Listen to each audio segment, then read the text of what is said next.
शुरू करते हैं आज का सेशन। कोट स्टडी कोड जो है वो आपके लिए है, आप इस पर फोकस कर सकते हैं।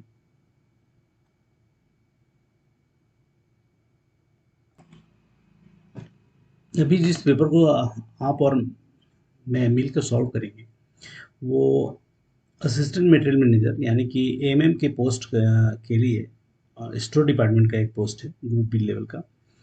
तो उस पेपर को ऑर्गेनाइज किया गया है वेस्टर्न रेलवे के द्वारा, जो 4/6/2022 यानी कि आज की तारीख को इसको फर्स्ट पार्ट में हम सॉल्व करेंगे। राजभाषा नीति पर वैकल्पिक प्रश्नों सहित समान ज्ञान। पार्ट सी को उसके बाद सॉल्व करेंगे स्थापना और बीट पे, और पार्ट सी बी पे लास्ट में आएंगे, क्योंकि ये टेक्निकल सब्जेक्ट है तो वो लिमिटेड लोगों के लिए ही है। पर जो राजभाषा और सामान्य ज्ञान और स्थापना और बीट है, इससे जो बेनिफिट मिलने वाले हैं वो एसीएम, एओम, एई, एमएम, एपीओ, एडब्ल्यूओ, एएमई, एईएन, जितने भी ग्रुप लेवल ग्रुप बी के एग्जामिनेशन हैं सबके लिए इम्पोर्टेंट होगा। तो हम पहले उस पार्ट को कवर करेंगे जिससे बहुत सारे लोगों को इससे बेनिफिट हो। तो चलिए हम लोग चलते हैं क्वेश्चन पेपर पे और फटाफट सॉल्व करने का प्रयास करेंगे। फर्स्ट 40 क्वेश्चन को सॉल्व करेंगे। तो ये रहा क्वेश्चन जो आपके सामने है। इसका जो इंस्ट्रक्शन है वो इम्पोर्टेंट है। परीक्षा की तिथि जो है वो 4/6/2022 है, और जो टाइम दिया गया है वो 2 घंटे का है। जो मैक्सिमम मार्क है वो 100 नंबर के हैं, और इसके साथ काफ़ी इम्पोर्टेंट जो चैप्टर है, निर्देश है, इंस्ट्रक्शन जो है वो आपको पढ़ने चाहिए। हर बार की तरह मैं यहाँ भी इंसिस्ट करूँगा कि आप इसे ध्यान से पढ़ें। और इस पेपर को मैंने जो अपना टेलीग्राम चैनल है उस पर पोस्ट कर दिया है, तो वहाँ जाएं, पहले उसे सॉल्व करें और फिर इस वीडियो को देख सकते हैं। क्योंकि इस वीडियो के अंदर जो इम्पोर्टेंट बात है वो आप हैं, आपकी जो लाइफ में वैल्यू ऐड होगी वो इम्पोर्टेंट है। यहाँ से कुछ नया सीखेंगे वो इम्पोर्टेंट है। ठीक है, तो ये जैसा मुझे प्राप्त हुआ है वैसे ही इस पेपर को आपके लिए उपलब्ध कराया जाता है। और हम पार्ट 1 को सॉल्व करते हैं, जो कि राजभाषा नीति पर वैकल्पिक प्रश्नों सहित सामान्य ज्ञान का है। इसमें 40 प्रश्न हैं, इसमें से कोई भी 30 प्रश्न को हल करना है, और प्रत्येक प्रश्न के लिए 1 अंक होगा, यानी कि इस पार्ट ए का जो मैक्सिमम मार्क है वो 30 मार्क्स है। तो चलिए मैं और आप मिलकर इसे सॉल्व करते हैं। क्वेश्चन नंबर फर्स्ट कहता है, पिछला ओलंपिक कहाँ आयोजित किया गया था?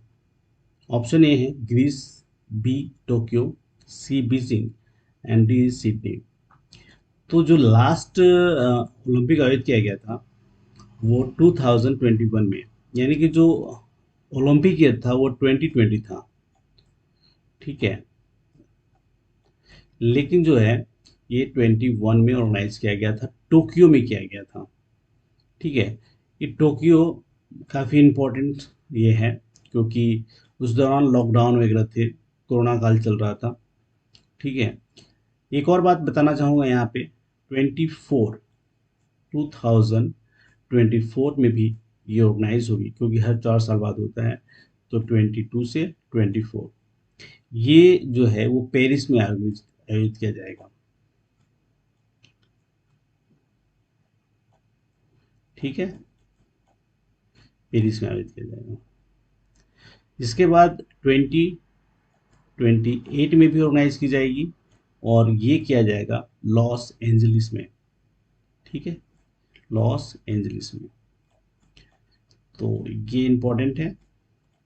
इसके अलावा इम्पोर्टेंट ये है कि टोक्यो 2020 के अंदर नीरज चोपड़ा थे, उसने जोवलिन जेवलिन थ्रो जिसको बोलते हैं, भाला फेंक, जिसके अंतर्गत हमको गोल्ड मेडल उन्होंने दिलवाया था।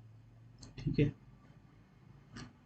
चलिए हम चलते हैं क्वेश्चन नंबर 2 पे। कथकली किसका प्रसिद्ध नृत्य है? कथकली और कथकली, मोहिनीअट्टम, कृष्णाटम जो है वो केरल से रिलेटेड है। ठीक है, तो हमारा ऑप्शन ए जो है वो सही होगा। ठीक है, चलिए क्वेश्चन नंबर 3 आ गया। देखिए, नीरज चोपड़ा निम्नलिखित में से किस खेल से संबंधित है? तो जेवलिन थ्रो जो है उससे संबंधित है, भाला फेंक से। ठीक है। नीरज चोपड़ा काफ़ी कम उम्र के हैं, 23-24 साल के हैं। लास्ट ईयर 23 ईयर के थे जब उन्होंने ये गोल्ड मेडल जीता था। 7 अगस्त 2021 को उन्होंने टोक्यो में ये गोल्ड मेडल हमको दिलवाया था। एथलेटिक्स यानी कि ट्रैक एंड फील्ड के क्षेत्र में उन्होंने दिलवाया था। इन्होंने जो इतिहास रचा था वो 87.58 मीटर तक का थ्रो किया था। तो ये भी इम्पोर्टेंट है, ये किसी एग्जाम में आया था कि उन्होंने कितनी मीटर थ्रो की हुई थी। तो ये दोनों ही इम्पोर्टेंट है आपके लिए, आने वाले किसी भी एग्जाम के लिए। ठीक है। इसके अंदर एक और बात है कि अभी ये किस स्टेटस को बिलोंग करते हैं? तो ये जूनियर कमीशन अधिकारी हैं। जूनियर कमीशन अधिकारी हैं, जूनियर कमीशन ऑफिसर हैं। ठीक है। सेना के अंदर, आर्मी के अंदर। ठीक है। तो ये इम्पोर्टेंट है। चलिए आगे चलते हैं और फिर देखते हैं सुरक्षा परिषद के 5 अस्थायी सदस्य कौन हैं? तो चाइना, फ्रांस, रूस, यूके और यूएसए है। ठीक है। तो हमारा ऑप्शन ए जो है ना वही सही है, बाकी चीज़ों को देखने की ज़रूरत नहीं है। ठीक है। यहाँ पे जर्मनी नहीं है, यहाँ पे बेल्जियम नहीं है, यहाँ पे भारत भी नहीं है। ठीक है। तो इस हिसाब से आप इसको एलिमिनेट कर सकते हैं। अक्सर मैं कहता हूँ कि क्वेश्चनों के आंसर अगर आप नहीं जानते हैं तो ऑप्शन को एलिमिनेट करना इम्पॉर्टेंट है। क्वेश्चन नंबर 5 कहता है भारत का फिल्म और टीवी संस्थान स्थित है? तो ये पुणे में स्थित है। ठीक है। पुणे से शहर नज़दीकी एक शहर है पिंपरी। ठीक है। यहाँ पे पेंसिलिन का उत्पादन होता है। तो ये काफ़ी इम्पोर्टेंट है। और चलिए आगे चलते हैं, क्वेश्चन नंबर 6 को देखते हैं। संयुक्त राष्ट्र संगठन का मुख्यालय है? तो ये न्यूयॉर्क यूएसए में है। ठीक है। चलिए क्वेश्चन नंबर 7 है, डॉक्टर वी कुरियन यानी कि वर्गीस कुरियन डैश के क्षेत्र में प्रसिद्ध है? ए परमाणु शक्ति, बी डेयरी विकास, सी आर्थिक सुधार और डी पोल्ट्री फार्म। तो डेयरी के क्षेत्र में उन्होंने काफ़ी विकास किया था। इन्हें मिल्क मैन ऑफ इंडिया कहा जाता है, मिल्क मैन ऑफ इंडिया। ठीक है। ये भी कहा जाता है इनको। और एक टाइम में हमारे यहाँ काफ़ी दूध उत्पादन कम था, तो इन्होंने काफ़ी प्रसिद्धि हासिल की। अभी लास्ट ईयर ही इनको 100 साल का ये हुआ था, जन्म शताब्दी मनाई गई थी। चलिए क्वेश्चन नंबर 8 है, यह वैज्ञानिक आप अपने सापेक्षता के सिद्धांत के लिए प्रसिद्ध है, वह कौन है? सापेक्षता का जो सिद्धांत है वो भौतिक विज्ञान का एक बुनियादी सिद्धांत है। ठीक है। और समान सापेक्षता सिद्धांत जो दिया गया था 1907 से लेकर तो 1915 के वर्षों के दौरान, और ये जो विकसित किया गया था वो आइंस्टाइन के द्वारा किया गया था, और गुरुत्वाकर्षण का एक महत्वपूर्ण सिद्धांत है। तो हमारा जो आंसर है वो अल्बर्ट आइंस्टाइन है। अल्बर्ट आइंस्टाइन को ऐसा कहा जाता है कि इनका जो आईक्यू था 190 से लेके 210 के बीच में था। ठीक है। तो सबसे उस ज़माने क्या इस ज़माने के हिसाब से भी उनका आईक्यू लेवल, जिसे आईक्यू लेवल से नापा जाता है कि उनकी बुद्धि कितनी ये है, वो काफ़ी आगे थे। ठीक है। तो यहाँ पे इम्पोर्टेंट सवाल है। आज भी कुछ लोग हैं जो 210 से भी ज़्यादा आईक्यू स्कोर करते हैं, तो इम्पोर्टेंट है। चलिए क्वेश्चन नंबर हम 9 को देखते हैं। निम्नलिखित में से कौन सा मणिपुर की राजधानी है? तो जो मणिपुर की राजधानी है वो इम्फाल है। ठीक है। यहाँ पे ईटानगर है। ईटानगर का राजधानी जिस राज्य की राजधानी है वह है अरुणाचल प्रदेश। दिसपुर जो है वो असम की राजधानी है, और पणजी जो है वो गोवा की राजधानी है। इसी तरह इम्पोर्टेंट नोट कराते हैं आपको, नागालैंड जो है वो नागालैंड की जो राजधानी है उसका नाम है कोहिमा। सिक्किम की जो राजधानी है उसे गंगटोक कहते हैं। मेघालय की राजधानी जो है वो शिलोंग है, और त्रिपुरा की राजधानी अगरतला है। तो आपको सेवन सिस्टर्स तो कम से कम याद ही होने चाहिए। गोवा के बारे में ये है कि इसका क्षेत्रफल सबसे कम है और सबसे जो ज़्यादा क्षेत्रफल है वो राजस्थान का है।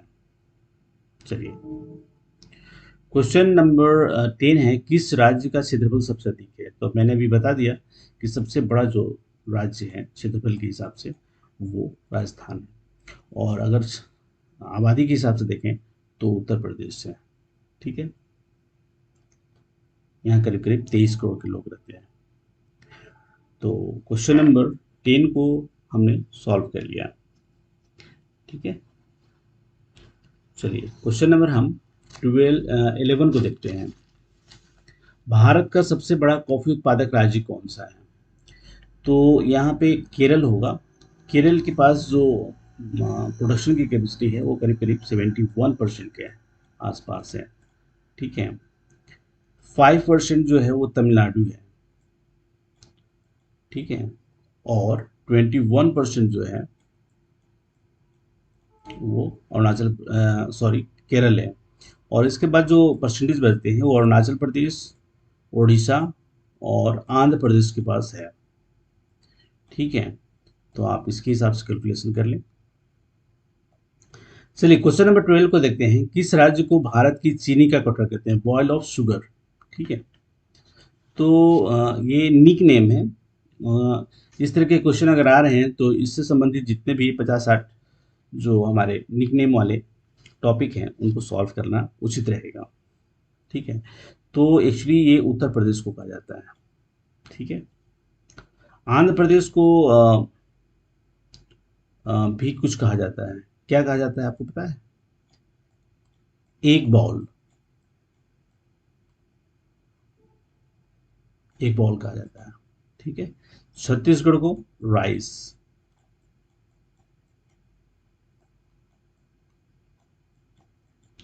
ठीक है, बिहार जो है वो भी फेमस है। अब्रक के लिए पहले था, जो अब झारखंड में चला गया है। सिल्क सिटी ऑफ इंडिया के नाम से जो एक शहर है भागलपुर, वो बिहार की शोभा है। फिर मधुबनी की जो पेंटिंग है वो काफ़ी फेमस है। तो ये सब है। ठीक है, इसके अलावा आपको याद रखने जैसा है city of Joy. City of Joy जिसे कोलकाता को कहा जाता है।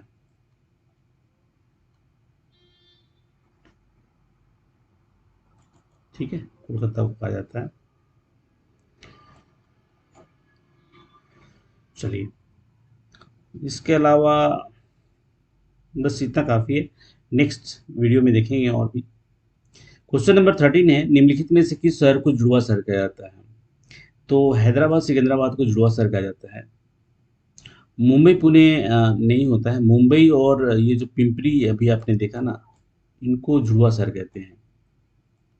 ठीक है, और पिंपरी जो है वो पुणे डिस्ट्रिक्ट के अंदर में ही आता है। ठीक है, जैसे कोलकाता और हावड़ा जो है ये जुड़वा शहर है। ठीक है, पुणे और पिंपरी जो है वो है।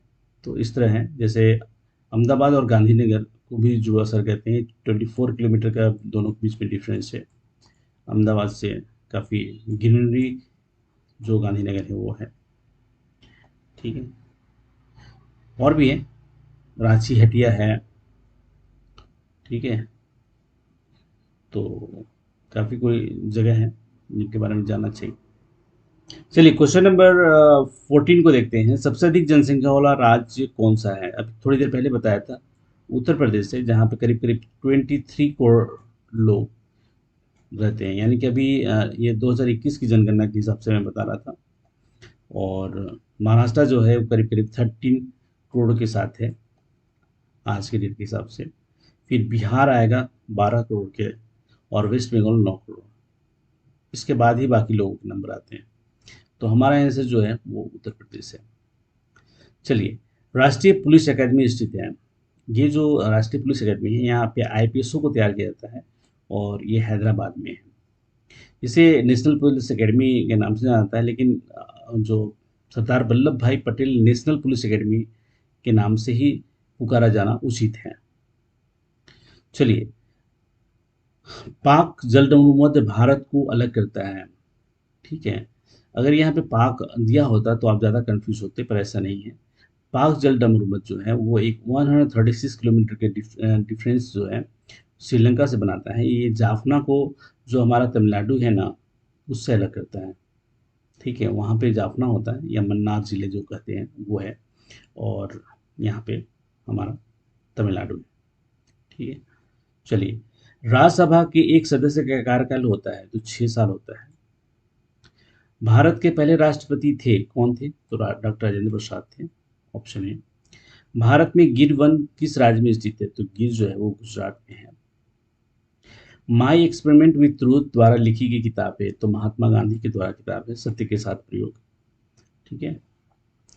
डैश को भारतीय संविधान के पिता के रूप में जाना जाता है तो डॉक्टर भीमराव अंबेडकर को भारतीय संविधान का पिता के रूप में जाना जाता है। भारत का संविधान डैश पर लागू हुआ था? 26 जनवरी 1950 को लागू हुआ था। ठीक है।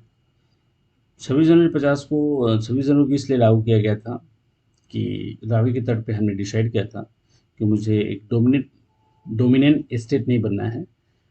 फुल पूर्ण राज्य का जो मांग है उन्होंने उठाया था 1930 में।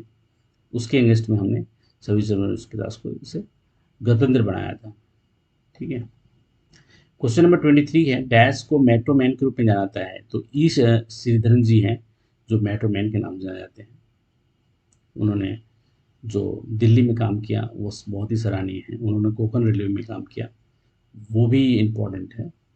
ठीक है। 730 किलोमीटर का जो कोंकण ट्रैक था उसको काफ़ी मूर्त रूप दिया, ये इम्पोर्टेंट है।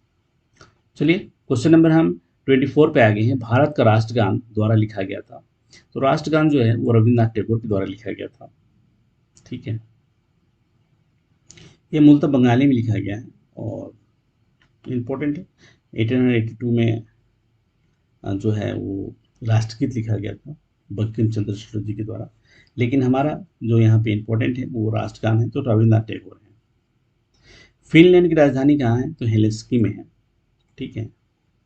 और बुडापेस्ट की राजधानी, Budapest is the capital of Hungary. ठीक है।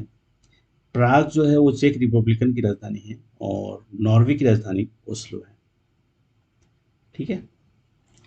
क्वेश्चन नंबर 26 कहता है कि श्रीमती किरण बेदी को निम्नलिखित में से कौन सा पुरस्कार दिया गया था?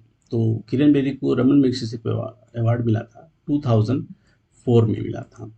ठीक है। 2004 में मिला था। वो भी सरकारी सेवा के क्षेत्र में जो उत्कृष्ट कार्य हैं, जो उन्होंने तिहाड़ जेल वगैरह में काम किया था, उसके लिए दिया गया था। ठीक है।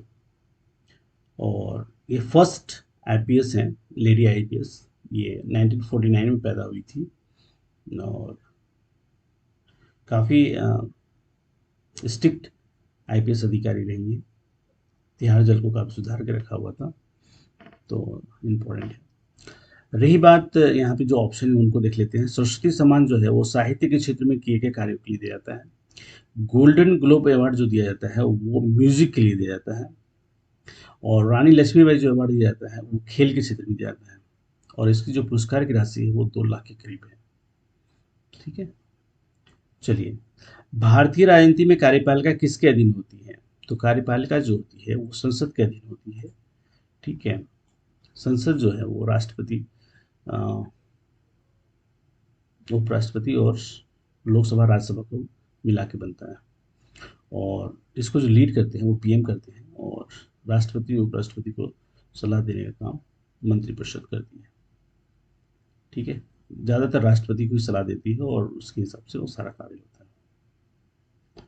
चलिए, क्वेश्चन नंबर 28 है, भारत के सबसे पूर्वी राज्य में कौन सा राज्य है? तो ये अरुणाचल प्रदेश है। मैंने अभी थोड़ी देर पहले बताया आपको।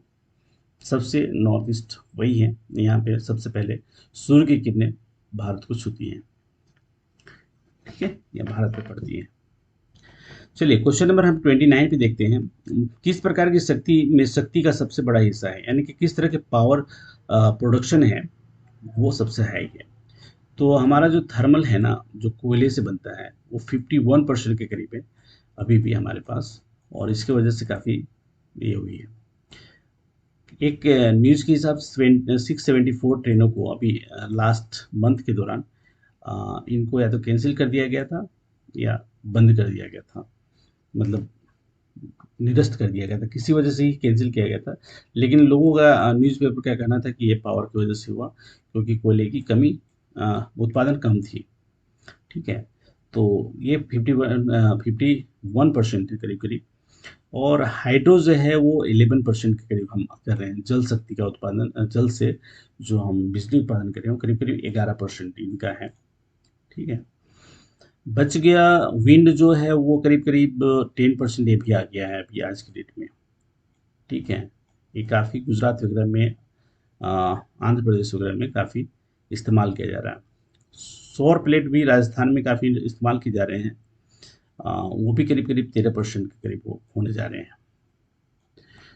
तो हम रिन्यूएबल एनर्जी जो कैसे कहेंगे, रिन्यूएबल एनर्जी यानी कि दोबारा जो इस्तेमाल करने लायक एनर्जी है उनका उत्पादन हम बढ़ा रहे हैं। तो इस हिसाब से करीब करीब 33%, 34% के करीब ये आ गया है। तो ये इम्पोर्टेंट है। चलिए, क्वेश्चन नंबर 30 पे आ गए हैं, जो कि जीके का लास्ट क्वेश्चन है। हाल ही में थॉमस कप का विजेता कौन है? तो ये भारत है, जिसने इंडोनेशिया को 3-0 से हराया था। ठीक है, यहाँ पे डैश देंगे, 3-0 से हराया था। इम्पोर्टेंट है कि ये फर्स्ट टाइम उन्होंने जीता है। और थॉमस कप 2020 का जो बैडमिंटन से रिलेटेड है, भारत की पुरुष बैडमिंटन टीम ने फाइनल में इंडोनेशिया को 3-0 से शानदार जीत के साथ पहली बार थॉमस कप 2022 को जीता था। इम्पोर्टेंट ये है कि प्रधानमंत्री ने इस पूरी टीम को अपने निवास स्थान पर बुलाया और सम्मानित किया, उनसे बातें की और मोटिवेट किया उनको। तो प्रधानमंत्री जी भी इसके लिए धन्यवाद के काबिल हैं। मैं आपके साइड से उनको थैंक्स बोलता हूँ। रही बात इसमें इम्पोर्टेंट, जो स्पोर्ट्समैन है वो लक्ष्य सेन है, किम्बाती श्रीकांत हैं, सात्विक और चिराग हैं। ठीक है, इस खेल का आयोजन जो है वो बैंकॉक में किया गया था। बैंकॉक, और जो कि थाईलैंड के अंदर है, तो वहाँ किया गया था। थाईलैंड की राजधानी है बैंकॉक, तो वहाँ किया गया था।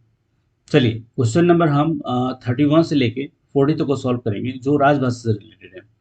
कौन सा राज्य राजभाषा के ए क्षेत्र में नहीं आता है? तो ए क्षेत्र में जो नहीं आएगा वो पंजाब है, क्योंकि ये बीच क्षेत्र के अंतर्गत आता है। जैसे कि गुजरात पंजाब है, ये बीच क्षेत्र के अंतर्गत आते हैं। ठीक है, क्वेश्चन नंबर 32। क्वेश्चन नंबर 32 कहता है कि संविधान सभा ने हिंदी को स्वतंत्र भारत की आधिकारिक भाषा के रूप में कब स्वीकार किया था? तो 14 नवंबर 1949 को उन्होंने स्वीकार किया था, जिसके आधार पर हम 14 नवंबर को राजभाषा दिवस मनाते हैं। एक लंबी चर्चा की गई थी और उसके बाद 14 सितंबर 1949 को हिंदी को भारत की राजभाषा के रूप में स्वीकार किया गया था। चलिए, क्वेश्चन नंबर 33 कहता है कि मंडल स्तर पर राजभाषा कार्यान्वयन समिति के अध्यक्ष कौन हैं? तो डीआरएम जो होते हैं ना, वो राजभाषा कार्यान्वयन समिति के अध्यक्ष होते हैं मंडल पे। और अगर यही जोनल लेवल पे होता है तो जीएम होते हैं। ठीक है, तो ये इंपॉर्टेंट है। ठीक है, चलिए क्वेश्चन नंबर 34 को देखते हैं। संसदीय राजभाषा समिति के अध्यक्ष कौन हैं? तो गृह मंत्री होते हैं, क्योंकि जो लैंग्वेज, ऑफिशियल लैंग्वेज डिपार्टमेंट है वो होम मिनिस्ट्री के अंदर में आता है। ठीक है, चलिए क्वेश्चन नंबर 35 को देखते हैं। 35 कहता है कि संसदीय राजभाषा समिति में लोकसभा के कितने सदस्य होते हैं? तो लोकसभा के जो हैं वो 20 सदस्य होते हैं और राज्यसभा के जो हैं वो 10 होते हैं। तो संसदीय राजभाषा समिति में कुल 30 सदस्य होते हैं। ठीक है, तो यहाँ पे हमारा option B is the right answer. Question number 36 कहता है कि संविधान की 8वीं अनुसूची में कितनी भाषाएं शामिल हैं? तो ये 22 भाषाएं शामिल हैं और ये क्वेश्चन बार बार रिपीट हो रहा है, तो इसे आप स्टार मार्क लगा दें, जैसे समझ में आता है, क्योंकि मुझे बनाना नहीं आता, तो स्टार मार्क लगा दें तो ये ज़्यादा अच्छा रहेगा। ठीक है, चलिए क्वेश्चन नंबर 37 पे आ गए हैं। संविधान के अनुच्छेद 120 में किस संस्था की भाषा के प्रयोग के संबंध में प्रावधान है? तो जो 120 है ना, वो जो है वो संसद के जो भाषा हैं उसके लिए इसके अंदर किया गया है। और 210 जो है उसमें विधानमंडल का है। ठीक है, तो इसमें 210 यहाँ पे है, ये विधानमंडल से रिलेटेड है। ठीक है, विधानमंडल में प्रयोग होने वाली भाषा से रिलेटेड है। क्वेश्चन नंबर 38 कहता है कि रेलवे कर्मचारियों को साहित्यिक प्रतिभा को प्रोत्साहित करने के लिए कविता संग्रह के लिए कौन सी योजना संचालित की गई है। तो ये एक्चुअली की गई है मैथिली शरण गुप्त पुरस्कार योजना, जिसके अंतर्गत प्रथम पुरस्कार 20,000 रुपये का है, सेकंड 10,000 रुपये का है और थर्ड जो है वो 7,000 रुपये का है। तो सही है। चलिए क्वेश्चन नंबर हम 39 पे आ गए हैं। राजभाषा नियम 1976 के किस नियम के तहत निर्देश दिए गए हैं कि हिंदी में प्राप्त पत्रों का उत्तर हिंदी में अनिवार्य रूप से दिया जाना चाहिए। तो नियम 5 में दिए गए हैं, जो कि सही है। लास्ट क्वेश्चन को देखते हैं। नगर राजभाषा कार्यान्वयन समिति की बैठक कब आयोजित की जाती है। तो 6 महीने में एक बार की जाती है। तो हमने इसे फटाफट सॉल्व किया, ज़्यादा टाइम वेस्ट नहीं किया इसके अंदर। तो आपका धन्यवाद कि आपने इसे देखा। थैंक यू आपको कि आपने लास्ट तक इस वीडियो को देखा। आप यूनिक हैं और अपने ज्ञान की जो जिज्ञासा है, जो भूख है, उसको आप शांत करने के लिए इस वीडियो के अंत तक आए। यदि आपको लगता है कि ये वीडियो किसी के काम आ सकता है तो उनके साथ ज़रूर शेयर कीजिए, मेरा रिक्वेस्ट है। और शेयर करना आपके हाथ में है, कर सकते हैं, इसमें पैसा बिल्कुल भी नहीं लगता। तो thank you so much for watching. चलिए नेक्स्ट वीडियो में सीखते हैं कुछ नया और जानते हैं।